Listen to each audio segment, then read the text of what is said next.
नमस्कार साथियों, मेरे इस YouTube चैनल में आप सभी का स्वागत है। आज हम बात करने वाले हैं राजस्थान की प्रमुख लोक देवियों के विषय में। तो चलिए शुरुआत करते हैं हमारे वीडियो की और जानते हैं राजस्थान की प्रमुख लोक देवियों के विषय में। देखिए, लोक देवियां जो होती है उसमें कुछ छोटी छोटी शब्दावली है, उसके बारे में सबसे हम पहले हम जान लेते हैं। उसके बाद में लोक देवियों से हम एक एक करके लोक देवियों की शुरुआत करेंगे।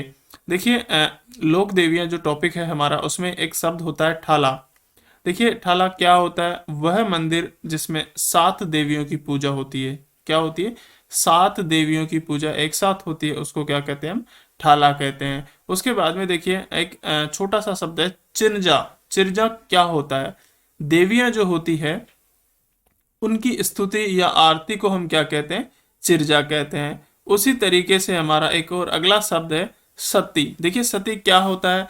राजस्थान की परंपराओं के अनुसार जब अपना पति मर जाता है, किसी विधवा हो जाती है वो, ठीक है, तो अपने पति की चिता के साथ जिंदा जलकर प्राण त्यागने वाली वो विधवा न रह करके अपने पति की मृत्यु के साथ ही अपने उसी के साथ ही अपने प्राणों की आहुति देने वाली, जिंदा जलकर प्राण त्यागने वाली जो महिला होती है, वही क्या कहलाती है? सती कहलाती है। अब देखिए, हम बात करें अगर राजस्थान की प्रथम सती की अगर हम बात करें तो राजस्थान की प्रथम सती है सप्पल कंवर। कौन है राजस्थान की प्रथम सती? राजस्थान की प्रथम सती है सप्पल कंवर। और राजस्थान की जो अगर हम अंतिम सती की बात करें तो राजस्थान की अंतिम जो सती है वो हमारी कौन है? रूप कंवर। राजस्थान की प्रथम सती कौन है? सप्पल कंवर। और राजस्थान की जो अंतिम सती है वो है हमारी रूप कंवर। ठीक है, राजस्थान की प्रथम सती सपल कंवर और राजस्थान की अंतिम सती रूप कंवर। ठीक है, ये आपको टॉपिक याद रहेगा। उसके बाद में देखिए, लोक देवियों में एक और छोटा सा शब्द आता है आसती। देखिए, आसती क्या होता है? बिना पति के, यानी बिना पति की मृत्यु के सती होने वाली महिला क्या कहलाती है? महिला क्या कहलाती है? आसती। और आसती का एक उदाहरण है जो कौन है? घेवर माता इसका एक उदाहरण है। उसके बाद में देखिए, हम एक लोक देवी की शुरुआत करते हैं उसके जीण माता की। ठीक है, तो जीण माता का टॉपिक देखिए। जीण माता का जो जन्म है वो कहाँ होता है? धांधु चूरू के अंदर इनका जन्म होता है। और इनके जो बचपन का नाम है वो, इनके बचपन का नाम है जयंती बाई। इनके बचपन का क्या नाम है?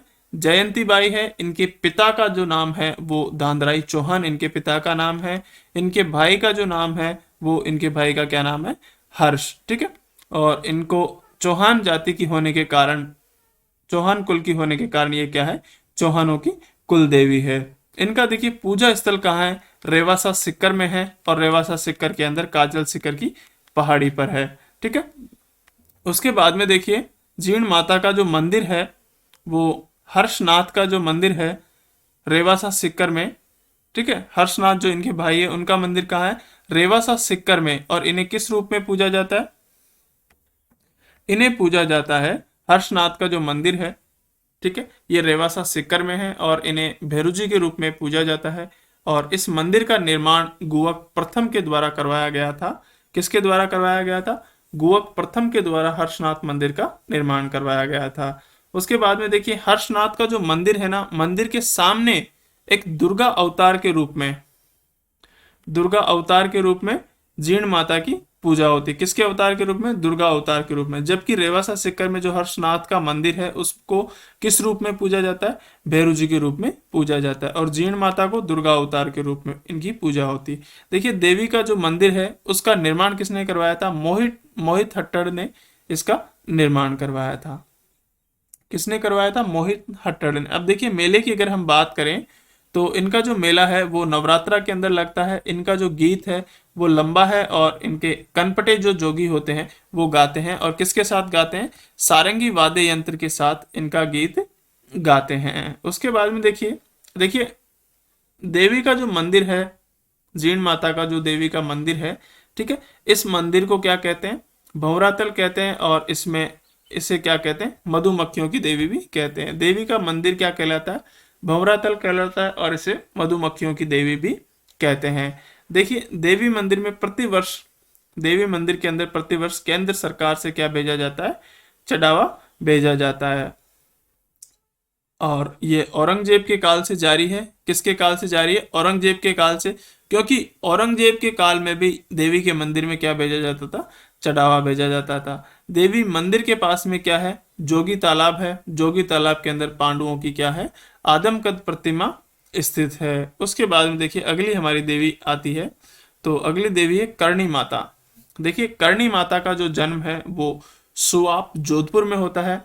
कहाँ होता है करणी माता का जन्म, सुआप जोधपुर में 1387 ईस्वी के अंदर इनका जन्म होता है। इनके पिताजी का नाम क्या था, मेहाजी, और इनकी माता का नाम था देवलबाई, और इनके बचपन का जो नाम था वो था रिद्दुबाई। इनके बचपन का क्या नाम था, रिद्दुबाई। इनकी जाति चारण जाति थी, और इसी कारण ये चारण जाति की क्या कहलाई, कुल देवी कहलाई। इनका पूजा स्थल देखिए देशनोक बीकानेर में है, और इनका पूजा स्थल कहाँ है, देशनोक बीकानेर में है। और करणी माता ने का जो विवाह है वो देपाजी के साथ तय हुआ, लेकिन देपाजी के साथ इन्होंने वैवाहिक जीवन का त्याग कर अपनी जो बहन थी गुलाब का विवाह उससे क्या करवा दिया, इन्होंने विवाह करवाया। और देपाजी और गुलाब से जो पुत्र होता है, ठीक है, उस पुत्र का नाम क्या था, लक्ष्मण या लाखा उस पुत्र का नाम था, जिसको क्या किया, करणी माता ने गोद लिया।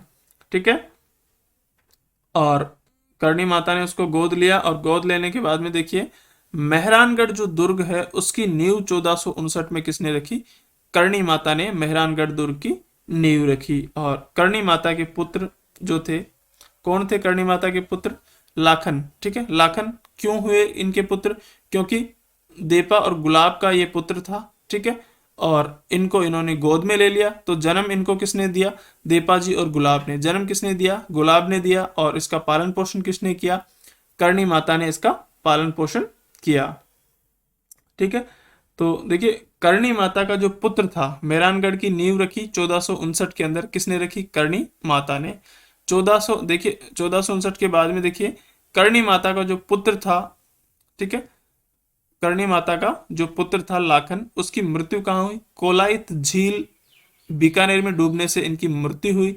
इसी कारण जो इसी कारण जो चारण जाति है वो कभी भी कोलाई झील के किनारे नहीं जाती है, ना उस झील में ये नहाती है।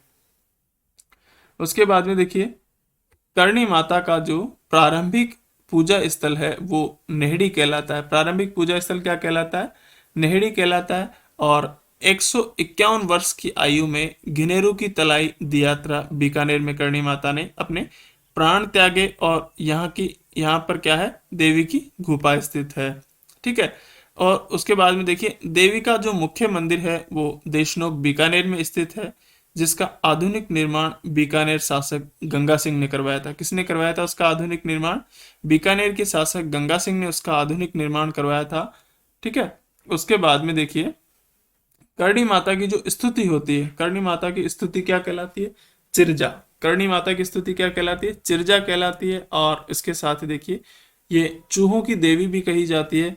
मंदिर के जो चूहे होते हैं, करणी माता के मंदिर के जो चूहे होते हैं वो क्या कहलाते हैं, उनको काबा कहा जाता है, या वो काबा कहलाते हैं। और परंपराओं के अनुसार जो सफेद काबा होता है, ठीक है, उसके दर्शन पवित्र माने जाते हैं। और ये जो मंदिर है, ठीक है, इस मंदिर में 2 कड़ाइयां स्थित है, सावन और भादो। इसके साथ ही ओलावृष्टि की रक्षा करने वाली देवी भी करणी माता को कहा जाता है। मंदिर में कौन सी 2 कड़ाइयां, सावन और भादो नाम की 2 कड़ाइयां स्थित है। अब देखिए करणी माता बीकानेर राठौड़ वंश की इष्ट देवी है। करणी माता किसकी है, बीकानेर के राठौड़ वंश की इष्ट देवी है। जबकि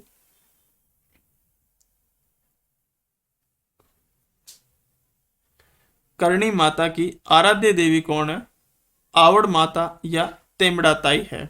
ठीक है, करणी माता का मंदिर क्या कहलाता है, मड कहलाता है। करणी माता का मंदिर क्या कहलाता है, आवड़ माता या तेमड़ा ताई है। करणी माता का मंदिर क्या कहलाता है, मड कहलाता है।